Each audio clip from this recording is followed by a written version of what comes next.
Big Brother Brasil. É, um verdadeiro fenômeno cultural, não é mesmo? Será que um cristão deveria mesmo assistir a um programa como esse?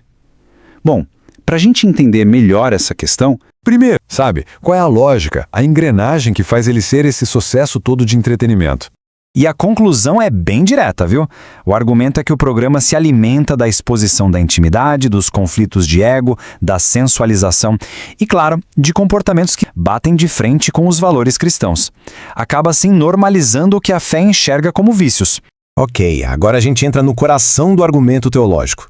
A proposta aqui é usar a Bíblia como uma espécie de filtro para avaliar o conteúdo que o programa oferece. O primeiro ponto de referência vem lá da carta aos Filipenses.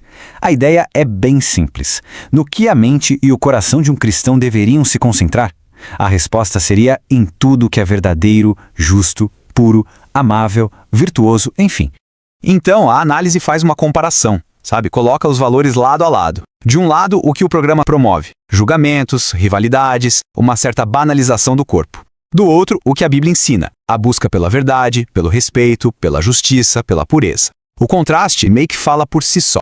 Olha, o que é interessante aqui é justamente esse contraste. O programa pega a intimidade e a transforma em show, onde as pessoas muitas vezes viram personagens para gerar audiência. Em total oposição a isso, a visão cristã vai enfatizar a dignidade, a sobriedade, aquele cuidado com a própria imagem que é vista como um reflexo de algo sagrado. o segundo pilar desse argumento vem da carta aos Romanos, com um alerta bem claro. A ideia de não absorver passivamente os valores do mundo, mas, pelo contrário, buscar uma transformação na própria maneira de pensar. Agora vamos mudar um pouco o foco para outro ponto fundamental, a questão do tempo. Como o nosso tempo é usado.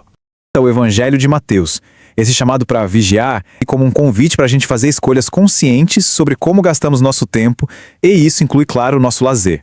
A conclusão aqui é que dedicar um tempo enorme a um programa que não edifica, ainda mais se isso significa deixar de lado a família ou a vida espiritual, bom, isso é visto como uma inversão bem clara de prioridades para quem tem fé. Partindo de uma análise crítica, vamos examinar os pontos de conflito entre o formato do programa e alguns princípios da fé. Vamos começar. Então, a pergunta é a seguinte: será que aquilo que a gente consome como entretenimento é algo neutro? Ou será que, no fundo, carrega valores que acabam moldando a nossa visão de mundo? É a partir dessa questão que a nossa análise toda se desenrola. O primeiro ponto de tensão é bem a marca registrada do programa: a vigilância constante. A questão aqui é, como é que a gente concilia essa ideia de transformar a vida privada em um espetáculo público com o valor cristão da dignidade humana? A passagem bíblica específica. Ela é o fundamento para criticar a falta de comunidade e a ênfase na autossuficiência dentro do jogo, contrastando com esse chamado cristão para a humildade e para o cuidado mútuo. Agora, a terceira parte da análise entra num território um pouco mais delicado: a moralidade.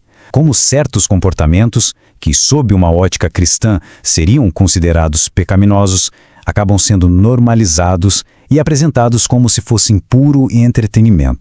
E aqui estão os exemplos práticos. Pensa bem: discussões acaloradas, mentiras, sensualidade, descontrole emocional. Isso tudo não é só mostrado, muitas vezes se torna o ponto alto da narrativa. O argumento é que isso pode, aos poucos, dessensibilizar a consciência de quem assiste, tratando com leveza aquilo que a Escritura trata com seriedade.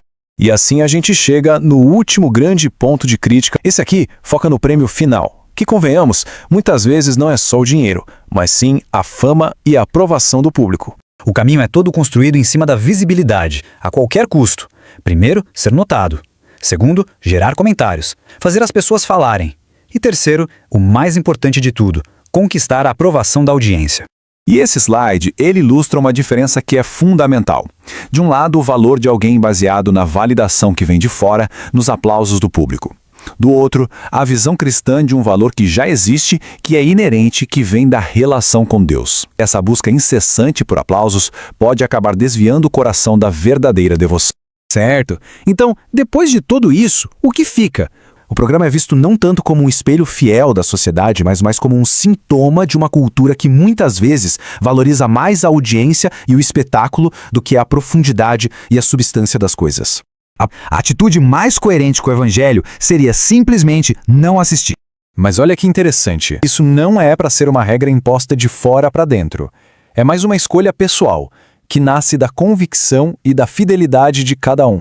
E a análise não para só no não, ela também propõe alternativas, né? Coisas como boas leituras, filmes e séries que edificam, mais tempo com a família, momentos de oração, enfim, outras formas de lazer que, na verdade, fortalecem a vida interior.